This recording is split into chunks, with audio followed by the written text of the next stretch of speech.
Jermall from HBO telling you to check out J. Calderon Boxing Talk. What's up, y'all? It's your boy, J. Calderon, Stan Clee Entertainment, and we're about to get into this week's boxing talk. We're going to talk about the upcoming fight on Cinco de Mayo with Triple G, but we're going to get into the recap over the fights that just took place this past weekend. First, on ESPN, we had a matchup between Jessie Magdaleno versus undefeated 122-pounder Isaac Dogboe. This is a fight that was an excellent fight. We saw Magdaleno, who's coming off a very long layoff, start very fast. This guy came out looking sharp, landing his quick combination, showing the hand speed, showing the boxing skills that he had, using the jab, landing those beautiful combinations, looking very crisp, landing to the body, backing up Dogboe and dropped him for the first time in his career. Dogboe looked in trouble. It looked like it was going to be an easy night for Magdaleno. For the first 4 rounds, it was a one-sided affair, but then we started to see Dogboe get back into the fight, starting to dig his own body shots. This was a very strong fighter that came storming back in the 5th round when he landed a beautiful short right hand that lifted Magdaleno off his feet and sent him crashing to the canvas for the very first time. Magdaleno looked hurt. He looked in big trouble. We saw the punching power that we've been waiting for from Dogboe, because Dogboe is known to be an aggressive fighter that has knocked out a lot of his opponents, and Dogboe started to bring that onslaught onto Jessie Magdaleno, and Magdaleno was able to survive that 5th round and get back on his feet. Tremendous heart. He showed the heart of a true Mexican warrior in there. Started to work his boxing skills and show that quick hand speed to get him out of harm's way. It was a very close fight going into the later rounds, but Dogboe was putting on the pressure. He started to come on more and more through each round and started to land his big shots. And in the 11th round, with some beautiful body work, he was able to hurt his man and drop him with the left hook.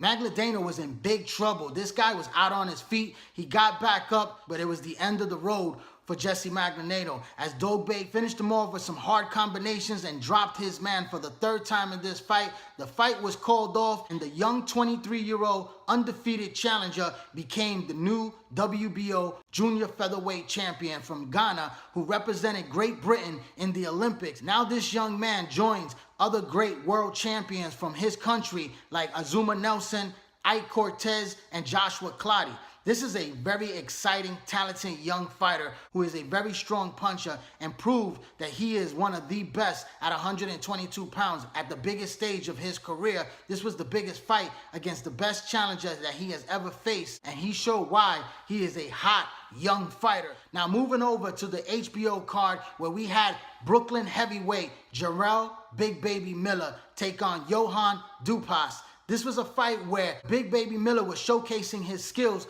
for a possible matchup with heavyweight champion Anthony Joshua. It was a good, solid performance because Miller is a very big heavyweight, over 300 pounds of solid mass. This guy has pretty good quick hand speed for a heavyweight, and he moves very well in the ring with good combinations that he puts together for a big guy. He's not a big puncher. He's not one of those knockout artists like Deontay Wilder, but he's a guy that sets up his shots very well, and he utilizes his hand speed with his skills to break down his opponents and wear his man down. And that's exactly what he did over the course of 12 rounds. It was the first time he went the 12-round distance in a professional fight, and he got the rounds in the bank. He showed a good outing in this fight, but is it enough to really excite the fans for a possible showdown against Anthony Joshua? This is something that Eddie Hearn, the promoter of Anthony Joshua and a guy that works closely with Jarrell Miller, that he's been talking that he's going to bring Anthony Joshua to the United States for his American debut at the Barclays Center in Brooklyn, New York, which is the hometown and the backyard of Jarrell Miller. Now, I like this young Brooklyn fighter because he's from my hometown, but I really don't believe that he could beat a guy like Anthony Joshua. I think Anthony Joshua is a big heavyweight with tremendous power, also has very good skills with a good jab, and definitely could keep up with Miller in the hand speed department. So I don't really see Miller pulling off an upset against the champion, not even Deontay Wilder. I see Wilder as a bigger threat, as a guy that has tremendous punching power. Even though Wilder is a little bit wild at times with the windmill punches, I think Miller can make it a competitive fight, but at the end of the day, I see a stoppage knockout for Deontay Wilder. I would love to see a fight between Miller and Philadelphia fighter Brian Jennings. That's a great matchup. I asked them both when I met them at the Barclays Center if they will ever step into the ring against each other, and they said that they're too good of friends and that won't happen. You know, maybe if the money is right, if they're put in a situation where there's a title opportunity at hand, and that would be a great matchup between those two good, solid heavyweights. But I don't see any one of those two beating the top guys in the heavyweight division like Deontay Wilder or Anthony Joshua. But let's move on to the main event of the evening. It was Brooklyn's own Daniel Jacobs, former middleweight champion, taking on tough middleweight contender, undefeated Polish fighter Sulecki, who put on a very game performance by this young Polish fighter right here.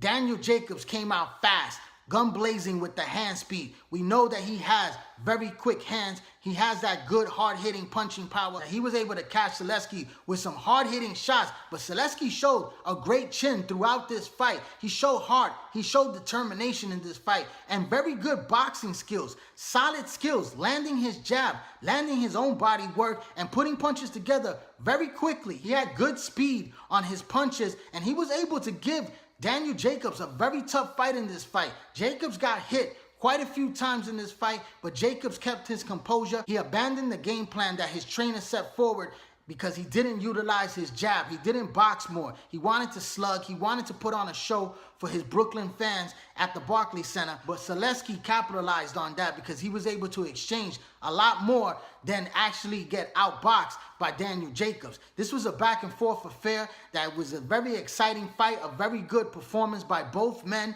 and it went down to the stretch of the 12th and final round where Jacobs landed a beautiful, crisp right hand that dropped Sulecki to the canvas, and we thought it was going to be a knockout ending. But Sulecki showed tremendous heart by battling back, and he survived the 12th and final round. It ended in a unanimous decision for Daniel Jacobs, the hometown favorite. He put on a good performance, and now he moves on to bigger and better things. He called out Jermall Charlo for a showdown here in Brooklyn at the Barclays Center, and he said, "I'm the king of Brooklyn. Come see me. This is what we want. This is the fight that we've been calling for right here, because this is the only fight that's going to take place in 2018, because either one of these guys, Charlo or Jacobs, is going to get a big fight opportunity against Billy Joe Sanders, Triple G, or Canelo Alvarez in 2018. They're not going to see either one of those guys until 2019, next year. So why not make this fight happen? Both of these guys are managed by Al Heyman.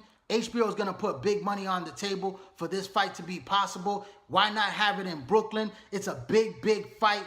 Great fight in the middleweight division at 160 pounds between these two young, skillful fighters. I believe it's a 50-50 fight, but I give the edge to Daniel Jacobs, who's been in bigger fights and has more experience and is definitely a very good fighter. But let's move on to the fight that's going to take place this weekend on HBO. It's Gennady Golovkin, Triple G, making his return to the boxing ring after a long layoff since last September when he took on Canelo Alvarez in a great fight that ended in a draw. They were supposed to have their rematch this weekend, but that didn't take place due to Canelo Alvarez testing positive for steroids twice, and now that fight is not on the table. Triple G had to take on a last-minute replacement in just 2 weeks. We've seen Martirosyan, the guy from Armenia, who stepped up to the plate after a very long layoff that he hasn't fought in almost 2 years, and this is the very first time that he's moving up from 154 pounds to the middleweight division for this big fight. Give Martirosyan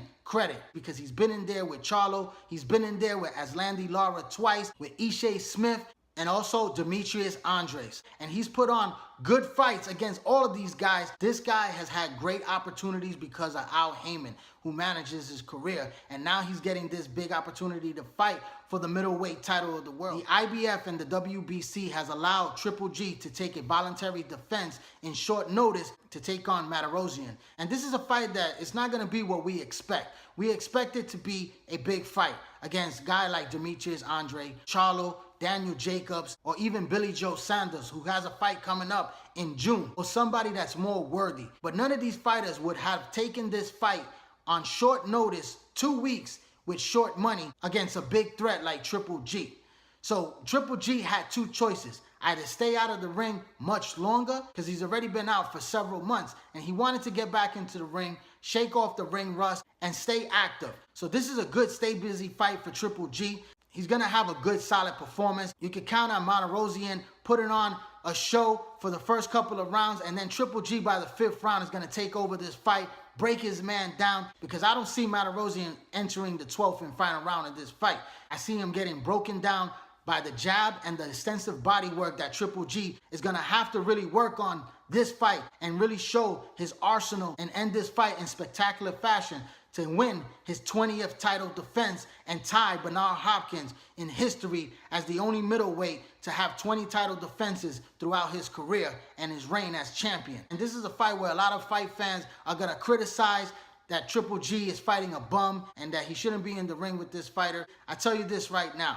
Charlo wants his opportunity. Daniel Jacobs wants his opportunity. They're both mandatories for Triple G. Both of these guys are not going to get that opportunity because Billy Joe Saunders is the WBO middleweight champion. After he takes care of business against Martin Murray, we're going to see a title unification match that's going to trump all of Triple G's mandatories, and that unification matchup to become undisputed middleweight king of the 160-pound division is going to take place before the year is out. And I think that Triple G and Canelo Alvarez is not going to take place next in September unless Triple G can make a deal with the IBF mandatory challenger to step aside and give a big payday and perhaps put him on the undercard so that he could be able to have the opportunity to fight Canelo Alvarez. But there's a lot of pieces to be moved in order for these fights to take place. But I see the next two opponents for Triple G is Billy Joe Saunders and Canelo Alvarez. But that's my final take and analysis and recap on the fights that took place over the past weekend. Tune into HBO this Saturday, 11 p.m. Eastern Standard Time. I would like to thank everyone for tuning into this YouTube channel right here, J. Calderon Boxing Talk. Please hit that little red subscribe button. Put your email information in so you get all my notifications once I drop a new video. Hit that like button, hit that share button. Also drop comments. Follow me on Instagram and follow me on Twitter and join the Facebook boxing group page, all under the same name, J. Calderon Boxing Talk. I'm J. Calderon, Stand Clear Entertainment. Thanks for your support. Keep watching and please subscribe.